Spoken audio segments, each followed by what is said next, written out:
Dans cette vidéo, nous allons vous parler d'une pratique qui a marqué un tournant dans l'histoire américaine à partir du XVIIe siècle, l'esclavage. Comment cette institution basée sur la race a-t-elle vu le jour en Amérique? Qui sont les premières personnes à être devenues des esclaves et comment étaient-elles traitées? Dans la vidéo d'aujourd'hui, vous allez apprendre comment l'esclavage s'est développé en Amérique jusqu'à sa fin au milieu du XIXe siècle. Mais surtout, vous allez découvrir certaines choses effrayantes que vous ne saviez pas sur cette pratique. On commence. Nous sommes en août 1619. Une vingtaine de personnes aux origines africaines viennent de mettre le pied sur la colonie britannique de Jamestown en Virginie. Ces personnes sont arrivées en provenance de la ville portuaire de Luanda, aujourd'hui capitale d'une ancienne colonie portugaise, l'Angola. Que font-elles là? Et qui les a amenées jusqu'en Amérique? Ces personnes sont des esclaves qui ont été amenés par le navire corsaire anglais The White Lion après avoir été capturés à bord d'un navire portugais qui les emmenait vers la colonie espagnole de Veracruz. Pour beaucoup, ces personnes qui sont arrivées en cette fin d'août 1619 au cap de Point Comfort, l'actuel Fort Monroe, sont les premiers Africains à avoir mis le pied sur le continent nord-américain. Cette information reste toutefois incertaine, car les Espagnols auraient amené des esclaves africains en Floride bien avant cette date-là. En revanche, pour les nombreux historiens qui se sont penchés sur l'histoire de l'esclavage en Amérique, l'arrivée de ces quelques esclaves africains, qui a été documentée par John Rolfe, mari de Pocahontas et colon de Virginie à cette époque-là, a marqué le début de l'institution de l'esclavage dans ce qui allait devenir les États-Unis. Importé pour servir. L'Europe a jeté son dévolu sur le continent africain et ses habitants durant le XVIIe siècle. Et pour les colons qui se trouvaient en Amérique du Nord à cette époque-là, les esclaves africains représentaient une source de main-d'œuvre moins chère et plus abondante que les Européens pauvres qui travaillaient sous contrat. D'après les historiens, 6 à 7 millions d'esclaves africains, hommes et femmes en bonne santé et capables de travailler ont été importés dans le Nouveau Monde rien que pendant la période du XVIIIe siècle. Attachés avec des chaînes en fer pour ne pas s'enfuir, ces esclaves arrachés à leur terre natale étaient forcés au travail. Leur tâche consistait principalement à travailler dans les plantations des riches propriétaires terriens, notamment dans les États du Sud. Ces propriétés étaient souvent des plantations de riz, de tabac et de coton, une plante pour laquelle l'esclavage a joué un rôle primordial. En effet, une bonne partie de ces esclaves vivaient dans les États du Sud qui produisaient le coton. Cette ressource était en fait très précieuse pour l'économie à cette époque-là, y compris pour l'industrie bancaire ainsi que pour les usines de textile en Grande-Bretagne qui avaient une forte demande pour le coton américain. Avant l'invention de l'égreneuse du coton par l'américain Eli Whitney, le travail qui consistait à séparer la graine du coton de sa fibre était réalisé manuellement, ce qui rendait la main-d'œuvre plus précieuse et entraînait de ce fait une forte demande en esclaves. Le passage du milieu, expression qui désignait la déportation des esclaves par les Européens vers l'Amérique, allait alors atteindre son apogée. Mais les esclaves n'ont pas été que des travailleurs agricoles. Ils ont également été soldats ou marins, puisqu'ils ont combattu aux côtés des Américains pendant la guerre d'indépendance des États-Unis. D'après certaines sources, quelques 5000 soldats et marins aux origines africaines ont pris part à cette guerre.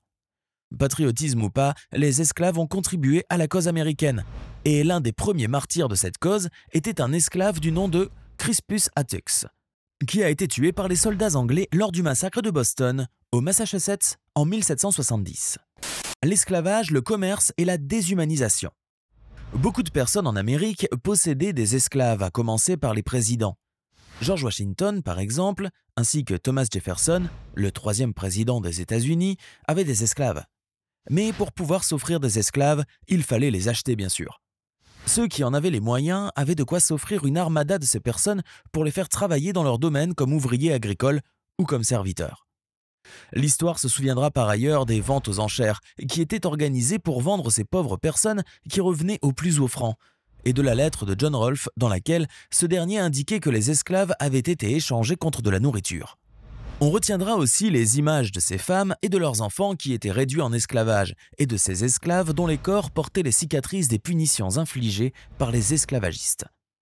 Fuir l'esclavage et ses horreurs n'était cependant guère une bonne situation pour ces personnes qui préféraient finalement rester vivre sur les terres de leur maître au lieu de devoir laisser derrière eux leur famille et s'aventurer vers l'inconnu où les attendait le froid et la faim. Mais ceux qui choisissaient de rester chez leur maître n'étaient pas mieux non plus. Lorsqu'une personne venant d'Afrique se retrouvait réduite en esclavage par un propriétaire terrien, cela signifiait une multitude de choses. Pour un esclave, Une vie différente commençait, avec des règles strictes destinées à limiter ses capacités, ses gestes et son comportement, et à le rendre complètement dépendant de son maître. Interdiction d'apprendre à lire et à écrire, travail, punition, sévices corporels, agression, séparation familiale, tel était le destin de nombreux esclaves africains qui ont été déportés en Amérique, qui se retrouvaient parfois soumis au code de la hiérarchie. En effet, dans une logique bien pensée par les esclavagistes, les esclaves étaient nommés à des postes qui privilégiaient certains, mais qui réduisaient d'autres aux tâches les plus ingrates. En conséquence de cela, l'union et l'esprit collectif entre les esclaves devenaient parfois impossibles entre eux. Mais cela n'empêchait pas certains esclaves d'organiser des mouvements de rébellion qui étaient souvent réprimés et sévèrement punis. N'oubliez pas de cliquer ici pour vous abonner si vous aimez cette vidéo et d'activer toutes les notifications pour ne rater aucune de nos prochaines vidéos. On continue. Quand la médecine se servait de l'esclavage. Même s'il leur arrivait de se marier et de mettre au monde des enfants, les femmes esclaves n'avaient aucun contrôle sur leur corps, ni sur leur maternité. Même la médecine se servait de ces femmes esclaves, notamment durant leur grossesse, pour faire des expérimentations destinées à les rendre plus productives au travail, plutôt qu'à les traiter ou à réduire leur malaise. James Marion Sims est l'un de ces médecins américains les plus controversés de l'histoire, et dont le nom restera à jamais lié à l'esclavage en Amérique. Connu comme le père fondateur de la gynécologie, James Marion Sims a en réalité acquis ce titre simplement en multipliant les expériences qu'il menait sur des femmes réduites en esclavage, comme Lucy, Anarcha et Betsy, sans leur consentement et sans même les anesthésier. Non seulement les femmes esclaves n'avaient pas la possibilité de dire non, mais elles devaient également supporter la douleur qu'entraînaient ces horribles expériences. L'apprentissage de ce médecin s'est fait en grande partie sur la base de ces opérations qu'il réalisait sur ces femmes esclaves et qui lui permettaient d'arriver à ses objectifs jusqu'à atteindre la renommée. La médecine lui doit d'ailleurs le spéculum vaginal de Sims, un outil chirurgical qui porte son nom et qui, selon d'autres médecins d'aujourd'hui, a été développé à partir de la douleur de ces femmes esclaves. Malheureusement, l'histoire de ce médecin, dont le nom était une référence dans les manuels de médecine et les salles de classe, n'a pas toujours été connue dans son intégralité. Ses performances et ses méthodes de travail ont cependant fini par faire l'objet des critiques et en 2018, sa statue dans Central Park, à New York, a été déboulonnée par les autorités après de multiples appels nationaux à retirer les monuments honorant des personnes ayant eu des liens avec l'esclavage. Même les dispositifs médicaux portant le nom de James Marion Sims, comme le spéculum vaginal, ont fait l'objet de plusieurs pétitions en ligne afin de les nommer autrement. Abolition de l'esclavage, le Nord, là où tout a commencé. C'est après la guerre d'indépendance des États-Unis que la nouvelle Constitution des États-Unis a reconnu l'institution de l'esclavage. À cette époque-là, les esclaves représentaient déjà une population importante dans le pays. Il faut dire que la population d'esclaves aux États-Unis avait presque triplé, et avant la guerre, ils constituaient environ un tiers de la population du Sud. Mais l'esclavage avait fini par départager l'Amérique et n'a jamais été répandu dans le Nord, comme c'était le cas dans le Sud.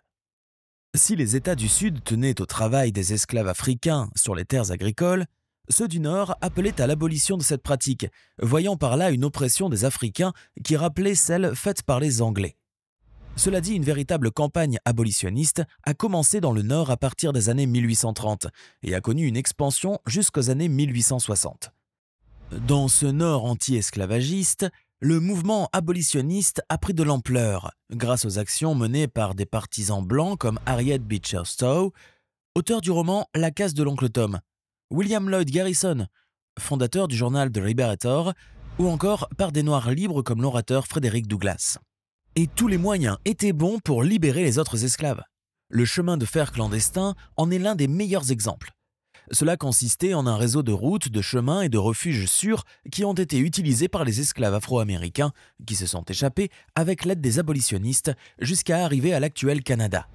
Le mouvement abolitionniste du Nord, ajouté à l'expansion de l'Amérique vers l'Ouest au milieu du 19e siècle, a fini par entraîner une guerre civile qui a déchiré le pays, mais qui s'est terminée par la victoire des abolitionnistes et la libération des 4 millions d'esclaves qui se trouvaient là alors. Fin de l'esclavage. À la fin du XVIIIe siècle, le Sud a dû faire face à une crise économique à cause de l'épuisement de ces terres utilisées pour la culture du tabac, ce qui a rendu la croissance de l'esclavage en Amérique incertaine à une certaine époque. Incertaine mais loin d'être terminée. Cependant, le Sud allait connaître un tournant et un point de rupture avec l'élection d'un candidat républicain à la présidence du pays, Abraham Lincoln. L'histoire de l'esclavage en Amérique allait alors connaître un changement radical au milieu du 19e siècle.